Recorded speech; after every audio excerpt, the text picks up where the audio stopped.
organisasi komputer, atau dalam bahasa Inggrisnya kan komputer organization. Jadi komputer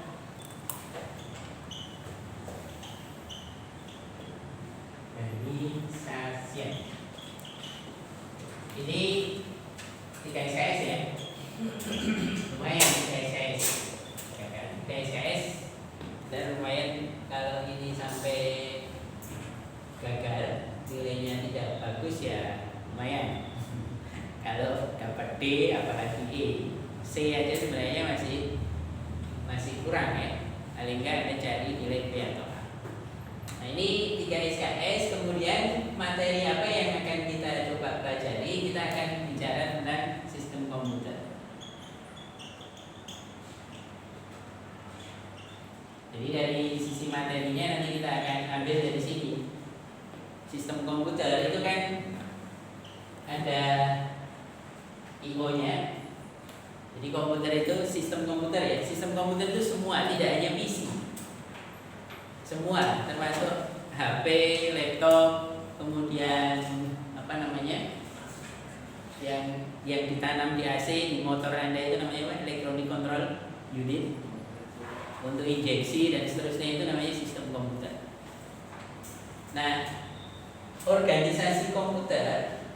Jadi nanti ada istilah yang namanya organisasi komputer. Organisasi komputer. Dan ada juga yang namanya arsitektur komputer. Ini bedanya apa? Jadi ada organisasi, ada arsitektur. Mungkin ada teman Anda yang ngambil teknik informatika di luar Unima. Mata kuliahnya adalah arsitektur. Saya dulu waktu kuliah mata kuliahnya ini arsitektur komputer. Tapi saya bukan di informatika ya, saya S1-nya elektro. Jadi yang kita pelajari arsitektur. Kalau dilihat dari arsitekturnya, sebenarnya sistem komputer itu dari dulu sampai sekarang sama saja. Jadi kalau kita lihat sistem komputer itu ya isinya ada I/O, input output, kemudian main memori, kemudian prosesor atau sering disebut dengan central processing unit. Ada juga yang namanya bus. Jadi apapun itu sistem komputer ada 4 bagian utama ini. Nah, kalau organisasi komputer itu membahas tentang arsitektur komputer dan perkembangannya. Kalau organisasi komputer itu kan misalnya dulu prosesor hanya 1 core. Sekarang sudah sampai 7. Secara arsitektur komputer itu ya sama. Ada 4 bagian ini, tapi secara organisasi berkembang. Jadi kalau organisasi tujuannya memang untuk mengoptimalkan output yang diharapkan. Nah, sekarang kalau Anda pakai prosesor terutama yang gamer ini ya, yang butuh butuh spek yang tinggi, maka perlu memperhatikan dari sisi organisasi komputer. Termasuk aplikasi-aplikasi sekarang. Aplikasi sekarang kan butuh komputer yang performanya tinggi juga kan. Jadi untuk big data, untuk machine learning dan seterusnya yang mungkin membutuhkan spesifikasi komputer yang lebih advance. Jadi kalau arsitektur itu bicara tentang komponen-komponennya, arsitekturnya. Kalau Anda lihat yang namanya mainboard itu kan sama ya. Sepertinya dari zaman dulu, sekarang kan mainboard kotak ya, nggak ada yang segitiga. Jadi mainboard kotak, di tengah ada prosesor, di sini ada RAM, di sini ada I/O-nya, ini RAM ya. Kemudian ada card, kemudian ada chipset dan seterusnya. Kan isinya cuma seperti ini. Ini kalau secara arsitektur sama saja, tapi secara organisasi berbeda. Dulu mainboard itu bisa dipasangi prosesor Intel, ya kan? Satu mainboard, kemudian dipasang juga AMD. Zaman dulu saya masih.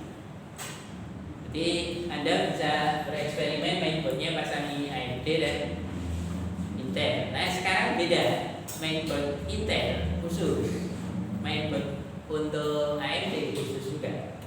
Sekarang AMD yang terkenal apa? Ryzen atau apa ya? Ya, jadi sudah Anda dipasang i9 belum tentu bisa mainboardnya kan, yang sudah kondisi seperti ini. Ini kita nanti akan banyak bicara tentang ini dari sisi organisasi ini. Jadi kalau Anda lihat sistem komputer itu ya apapun sistemnya itu ya sama aja isinya. Jadi laptop Anda, HP Anda, kemudian electronic control unit Anda itu isinya ya 3 bagian, 4 bagian lah, 4 bagian. Jadi nanti kita akan banyak membahas tentang ini. Artinya banyak teorinya juga. Kalau main memori itu bisa juga ada namanya RAM ya, kemudian ROM, kemudian ada tambahan lagi ada cache memory, kemudian ada apa namanya untuk pengalamatan yang untuk mempercepat. Cache memory itu memori yang ada di prosesor ya. Jadi kalau Anda melihat ada L1, L2, F1, F2 itu kan itu di prosesornya. Nah sekarang kita coba lihat bagaimana sebuah organisasi komputer berkembang dan hubungannya dengan program yang Anda buat. Nanti ini hardware ini yang namanya hardware komputer seperti ini, coba kita cek dulu. Main memori atau RAM itu fungsinya enggak?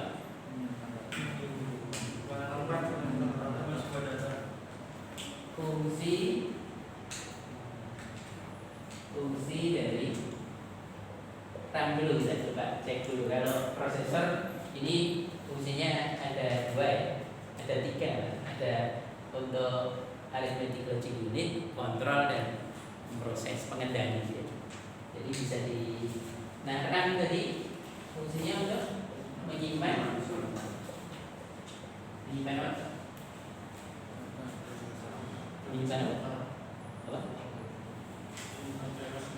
Oh, data sementara, iya betul, data sementara. Kan cuma tahun ya, tahun yang lama. Jadi menyimpan data sementara untuk ini sebelum atau sesudah diproses pada di CPU atau di prosesor. Ini nanti akan dipelajari sejarahnya, kemudian nanti perkembangannya, sejarah sama perkembangannya, kemudian nanti teknologinya apa saja dan seterusnya. Tapi untuk yang ini fungsinya adalah sebelum dan sesudah diproses di sini. Jadi nanti akan ditampung sementara sebelum diproses. Nah, Anda bisa melihat pada saat kita membuat atau menggunakan komputer, pada saat Anda ketik program, itu sebelum disimpan di eksternal memori, itu nanti akan disimpan dulu di RAM. Kemudian diproses, kemudian setelah diproses kembalikan lagi ke RAM. Masih ada 1 kosong. Ya, jadi dari sini kita bisa lihat teknologi apa saja yang nanti akan digunakan atau teknologi apa saja yang berkembang di keempat komponen utama ini. Jadi ya arsitektur komputer bicaranya tentang ini untuk materi sebelum UTS. Kemudian setelah UAS kita coba untuk mengoptimalkan, misalnya bagaimana pengalamatannya, bagaimana mendeteksi kesalahan data dan seterusnya, pakai Hamin code dan seterusnya. Nanti kita akan coba bahas yang itu. Tapi sebelum UTS ini nanti akan dibahas tentang komponen dasar sistem komputer. Jadi komponen dasar sistem komputer ini akan ke arah sana. Nah sekarang yang namanya RAM tadi hubungannya sama prosesor. Kenapa? Sekarang kalau kita lihat ya, kenapa muncul memori-memori yang tambahan, misalnya kayak cache memory. Kemudian ada lagi yang namanya register dan seterusnya. Dan seterusnya itu ya dan seterusnya ya, bukan jenis memori ya. Jadi register ada cache memory itu sebenarnya karena kecepatan prosesor. Jadi prosesor itu sangat lebih besar dibandingkan dengan kecepatan RAM. Coba kita lihat sekarang kalau misalnya Anda lihat di sini ya. Nanti kita coba cek berapa kecepatan. Kalau kecepatan itu di dalam prosesor atau RAM itu ditandai dengan apa? Satuannya. Bit. Mbps. Mbps. Mbps itu apa sih? Megabit per second. Jadi berapa megabit per detik itu kecepatan apa namanya? Internet ya, rate. Jadi kalau Anda sekarang sedang mengakses dengan kecepatan sekian, wah Anda download 1 giga itu cepat sekali. Tapi biasanya kecepatan ini bedanya sama kuota. Kalau kuota itu apa?